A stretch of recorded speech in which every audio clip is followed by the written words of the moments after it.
ஜீவா ரயில் நிலையத்துக்கிட்ட ஒரு மேம்பாலம் கட்டிட்டு ஜீவா ரயில் நிலையம் மேம்பாலம் கணேசபுரம் மேம்பாலம் இந்த ஆட்சி முடியறதுக்குள்ளேயே அது முடிஞ்சிடும்னு எதிர்பார்த்தோம். இந்த ஆட்சி முடியும் என்று எப்படி நீங்களா கணக்கிடுவீங்க? அதாவது இந்த 5 ஆண்டு இது தொடரும் ஆட்சி. இது நிச்சயமாக அந்த மேம்பால பணிகள் சமீபத்தில் நில எடுப்பின் காரணமாக பணிகள் தொய்வடைந்திருந்தது.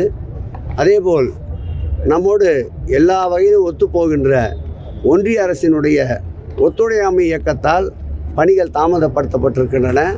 அந்த பணிகள் தற்போது தொடங்கப்பட்டிருக்கின்றன. எவ்வளவு விரைவுபடுத்த முடியுமோ அவ்வளவு விரைவாக அந்த பணிகள் நடைபெறும். அந்த திறப்பு விழாவிற்குண்டான முயற்சியை முழு முயற்சியோடு மேற்கொள்வோம். தலைவர் பேசும்பொழுது 4 தலைமையோட தமிழ்நாட்டில் செயல்படுது.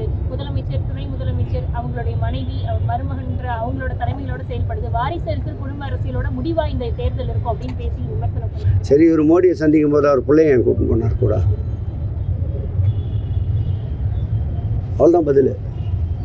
இது அதிமுக கூட்டணி பலுவாக இருக்குது. இன்னும் திமுக கூட்டணி கட்டமைக்கல, குழப்பத்தில் தான் இருக்காங்க. கூவி கூட்டணி கூட்டின்னு இருக்கிறது யாருன்றது உங்களுக்கே தெரியும்.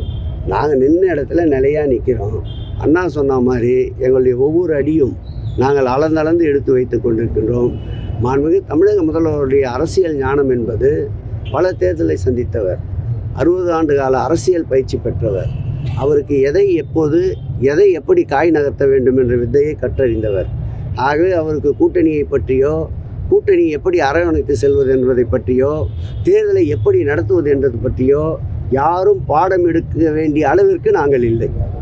தமிழக வெற்றி கழக தலைவர் ஆங்கில ஊடகங்கள்கிட்ட பேசும்பொழுது கலைஞர் அவர்களையும் அவருடைய உதாரணமா எடுத்திருக்கிறதா சொல்லி பேசியிருந்தார். எம்ஜிஆர், ஜெயலலிதா அவங்களுக்கு கூட கலைஞர் அவர்களோட செயல்பாடுகளையும் என்னோட உதாரணமா எடுத்துட்டு நாங்கள் செயல்படுவோம் அப்படின்னு சொல்லி. அதுக்கு உங்களோட பதிலாக போட்டுங்க.